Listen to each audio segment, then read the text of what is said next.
अध्याय 81। तावीज़ प्रदर्शित करें।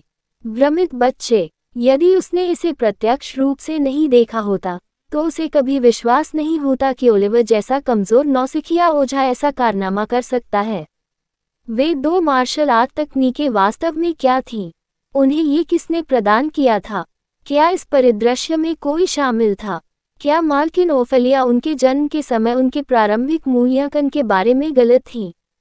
असंभावित, लेकिन अब वह इस बच्चे के बारे में और भी अधिक उत्सुक था। तब क्या चल रहा था? वह एक बार फिर उसकी जांच करने से खुद को रोक नहीं सका, लेकिन पहले जैसे ही नतीजे सामने आए। ध्यान देने लायक शायद ही कोई एस्पेरा हो। उसने अपना सिर हिलाया और बच्चों के समूह को जजों की ओर बढ़ाया। वे कार्रवाई की दिशा निर्धारित करेंगे और उनसे अधिक अधिकार रखेंगे।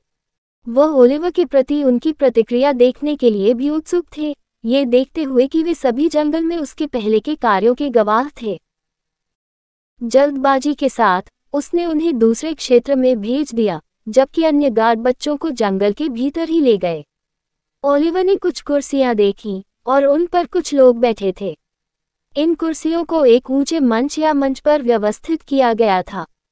न्यायाधीश अधिकार के भाव के साथ बैठे थे। उनकी आंखें बच्चों के समूह को गहरी दिलचस्पी से देख रही थीं। उनके पास उनमें से प्रत्येक के बारे में विवरण, एक पूर्ण विस्तृत प्रोफाइल थी। बच्चे एकत्र हुए। जब उन्होंने अपने ताबीज निकाले तो माहौल तनाव से भरा हुआ था। ओलिवर ने चारों ओर देखा और अचानक उसकी नज़र दूसरे भाई पर टिक गई, जो लापरवाही से आसपास का निरीक्षण करता हुआ दिखाई दिया। दूसरे भाई ने ओलिवर को देखकर बेवजह उसकी रीढ़ की हड्डी में ठंडक महसूस की, जिससे उसका हाथ कांपने लगा। क्या उसे डर का अनुभव हो रहा था? तेजी से उसने अपनी नज़रें हटा लीं और सीधे आगे की ओर ध्यान केंद्रित किया। उसके माथे पर पसीना आना शुरू हो गया। वह उस संवेदना से व्याकुल हो गया जो उसे घेर रही थी। उसका मन ओलिवर की ओर देखने से भी कतराता था। जैसे ही उसने ये याद करने का प्रयास किया कि वह उससे पहले कहाँ मिला था, उसके सिर में तेज दर्द हुआ। उस पर चक्कर आने लगे, जिससे वह आगे चिंतन करने से हतोत्साहित हो गया। कारण जो भी हो, चाहे सहज या अन्यथा, इसने उसे हर कीमत पर ओलिवर से दूर रहने की सलाह दी। इस प्रतिक्रिया को देखकर ओलिवर को संतुष्टि का एहसास हुआ। उसे पार करने का यही परिणाम भुगतना पड़ा। आओ, एक एक करके राक्षस को खोलने के लिए अपने ताबीज को वेदी पर रखें। फिर न्यायाधीश इसका मूल्यांकन करेंगे। पहला बच्चा थोड़ा कांपते हुए पास आया और अपना ताबीज वेदी पर रख दिया। वह उन लोगों में से था जो समय पर जंगल से बाहर निकलने में असफल रहे और इस तरह गार्डों द्वारा उन्हें बाहर निकाल दिया गया। ताबीज चमकते ही वेदी जीवंत हो उठी। एक छोटा, दयनीय दिखने वाला राक्षस शव वेदी के सामने उभरा, जिससे दर्शकों को राहत और निराशा का मिश्रण मिला। न्यायाधीशों ने संक्षेप में विचार विमर्श किया, लेकिन उनकी रुचि न्यूनतम प्रतीत हुई।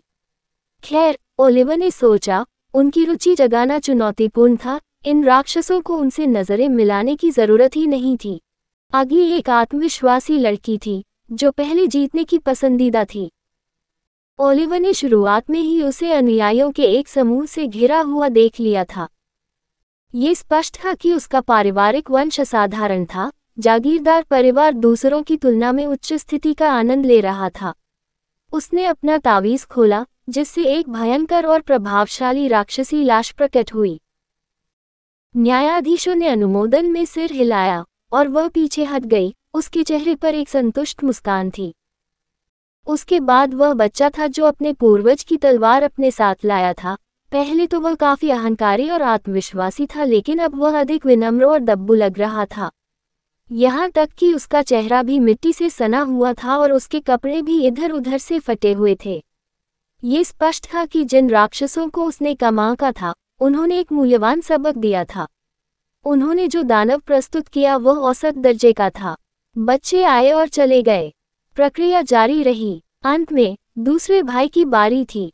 उन्होंने दर्शकों के सामने अपने तावीज़ का अनावरण किया। उस ओर देखो, क्या वह छोटे स्तर का राक्षस नहीं है? जैसा कि मुख्य वंश से अपेक्षा की जाती है, वे अलग अलग पैदा होते हैं। एक लड़का अपना सिर हिलाए बिना नहीं रह सका। उसके दानव को 10 में से 5 रेटिंग मिली थी। वह भी बहुत सुंदर है, मैं उसके साथ जुड़ना चाहती हूँ। एक लड़की उसके रूप की प्रशंसा करते हुए भड़क उठी। भीड़ बातचीत से गूंज उठी। बुरा नहीं है, न्यायाधीशों में से एक ने नोट्स लिखते हुए शांति से टिप्पणी की। ओलिवर ने भी राक्षस की लाश को देखा। राक्षस का सिर गंजा था और बड़े पेट के साथ चौड़े दांत थे। ये वास्तव में एक छोटे स्तर का राक्षस था। चक्कर लगाना तब तक जारी रहा जब तक अंततः उसकी बारी नहीं आ गई। अरे, अब उसकी बारी है। क्या उसने एक को भी पकड़ लिया? असंभव लगता है। शायद यह एक खाली तावीज़ है। हाँ, ये शर्म की बात है कि उसके कारण मुख्य वंश की प्रतिष्ठित प्रतिष्ठा को नुकसान हो सकता है। अंततः उसका नाम पुकारा गया। वह आगे बढ़ा, उसका दिल थोड़ा जोर से धड़क रहा था। यही वह क्षण था जब उसका आवरण उड़ने वाला था। वह अपनी शक्तियों को छिपाने की कोशिश कर रहा था, लेकिन दुर्भाग्य से चूंकि यह अब संभव नहीं था, इसलिए इसे प्रकट करने का समय आ गया था। हालांकि उसके कवच को बहुत पहले ही उड़ा दिया गया था, ये सोचकर कि वे सभी उन्हें देख रहे थे, लेकिन इतने सारे लोगों के सामने ऐसा करना अभी भी एक अलग कहानी थी। वह शांति से वेदी के पास गया और धीरे से अपना ताबीज गोलाकार मंच पर रख दिया। सरसराहट।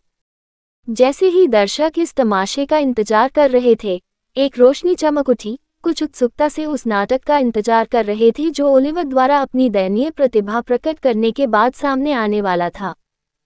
बुजुर्ग शांत रहे, उनकी आंखें ज्ञान का संकेत दे रही थीं। वे प्रत्येक बच्चे की उपलब्धियों से अच्छी तरह परिचित थे। न्याय प्रक्रिया ने केवल उनके बीच एक पदानुक्रम स्थापित करने का काम किया। उन्हें अपनी प्रतिस्पर्धा को समझना चाहिए और अनुसरण करने के लिए उपयुक्त व्यक्ति का चयन करना चाहिए। एक मजबूत और प्रभावशाली राक्षस का शव धीरे धीरे भीड़ के सामने आ गया।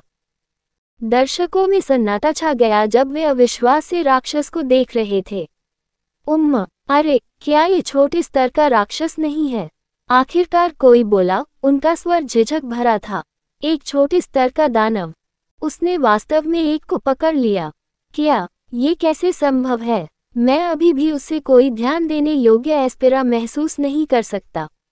क्या चल रहा है? नादिया ने शांति से दूर से स्थिति को देखा। उसे देखते हुए उसकी आंखों में एक निश्चित चमक थी। कहानी खत्म। अलविदा।